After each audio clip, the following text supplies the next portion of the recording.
Fubara'S men absent at Governor's reunion with Wikeh. Port Harcourt on the 5th of October 2025. A high-profile reconciliation meeting between Minister of the Federal Capital Territory, Nyesom Wikeh, and Rivers State Governor Siminalayi Fubara on Saturday produced more questions than closure, not because the principals failed to show, but because a noticeable tranche of Governor Fubara's closest political aides and loyalists were absent from the gathering, prompting fresh speculation about the depth and durability of the thaw. Governor Fubara met with Minister Wikeh and several Rivers elders and notable politicians at the Port Harcourt residence of elder statesman Chief Ferdinand Alabraba in what officials described as a reconciliatory session aimed at consolidating peace in the state after months of political rancor. Photographs and multiple reports show Wike and Fubara together alongside a number of senior figures, but several of the governor's known close allies were noticeably missing. Local outlets and on-the-ground sources reported that the meeting stretched into the early hours of Sunday and was closed to the press.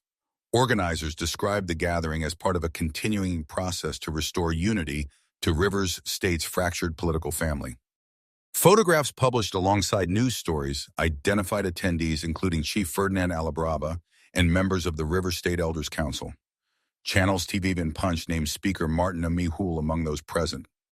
At the same time, several well-known figures associated with the Governor Fubara's inner circle did not appear in official photos or lists released after the meeting, an absence which some observers within the governor's camp described to reporters as an awkward and a cause for the Wikeh-Fubara relationship has been under intense strain since soon after Fubara's emergence as Rivers governor. The feud widened in early 2025 and produced an extended political crisis in the state, drawing federal attention and interventions.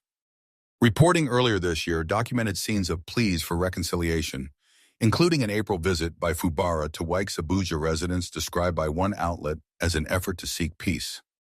The crisis previously resulted in extraordinary federal involvement and widespread reshuffling of state political alignments. That history makes any signal from a public meeting politically freighted. A genuine, broad reconciliation would normally include both principals and their lieutenants. A meeting with principal actors but without a complement of customary lieutenants raises questions about either internal mistrust, ongoing negotiations over portfolios, or rival power centers within the governor's camp. A senior source close to Fubara told reporters the governor had attended to demonstrate commitment to peace, but had intentionally limited the guest list to senior elders and a small number of political heavyweights, a move the source described as deliberate and tactical, aimed at avoiding public grandstanding while talks continue behind closed doors. Another insider cited by Punch said members of the governor's camp were anxious at photographs showing the governor without his usual close allies and asked why they had been excluded from the meeting. That sense of unease was echoed by a handful of local politicians who worry that exclusion from key reconciliatory talks could translate to loss of influence.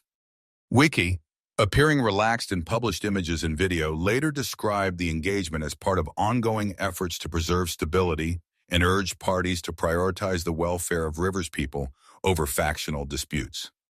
Since the crisis began earlier in 2025, a series of closed-door meetings and staged reconciliations have often preceded formal announcements. Limited attendance at early reconciliatory sessions is not unprecedented. Leaders have historically used smaller groups to hammer out initial terms before inviting wider camps. When a reunion is negotiated without key lieutenants, it can either indicate that the principal is acting independently of a faction or that negotiations are at a delicate stage where showing all cards could jeopardize a deal. Both interpretations are consistent with the pattern of elite bargaining observed in previous Rivers political disputes. Political analysts and local elders contacted by regional outlets suggested three likely pathways. Broad reconciliation.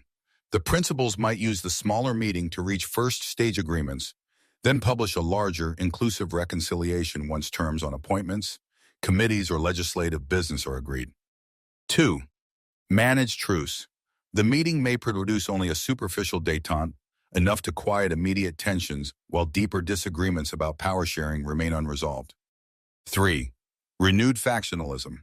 Exclusion of key loyalists could harden positions inside Fubara'S camp, producing fresh maneuvering that could complicate governance and legislative cooperation. These scenarios reflect the fragile balance of political incentives in the state and the high stakes attached to patronage and control of state structures. Residents and civil society actors interviewed by local reporters welcomed any sign of a return to peace, but warned that reconciliation must translate into better governance, service delivery, security, and prompt remittance of workers' salaries to have real public value. Several community leaders called for transparency in the settlement process, arguing that closed-door deals that leave broad constituencies out risk sowing new grievances. Saturday's reunion between Governor Fubara and Minister Wikeh is a meaningful development in Rivers politics, but the conspicuous absence of several of Fubara'S known loyalists from the event complicates the headline of reconciliation. Whether the meeting marks the start of a durable peace or merely an elite-level pause in hostilities will depend on whether the principles can broaden participation, publish clear agreements, and critically translate any accord into improved governance for Rivers people. For now, observers say the handshake is necessary but not yet sufficient. Over the course of the weekend, on Saturday to be precise, the Minister of the FCT, Nyesom Wikeh, and the Governor of Rivers State, Governor Siminalayi Fubara, had a meeting with the Rivers State Elders Council. Now, this meeting comes amidst a lot of drama and action that's happened in the state recently, the sacking of the commissioners, the reinstatement of the Governor of Rivers State, and many people are wondering if this really signals Uhuru in Rivers State and that focus can now be placed on governance as opposed to the political drama that's happened in the past year. In the course of this 6 months period, Mr. President graciously brokered the peace process with all the parties successfully. Our leader, His Excellency Nyesom Wikeh, CON, all members of Rivers State House of Assembly, and I, as your governor, have all accepted to bury the hatchet and embrace peace and reconciliation in the best interests of our dear state.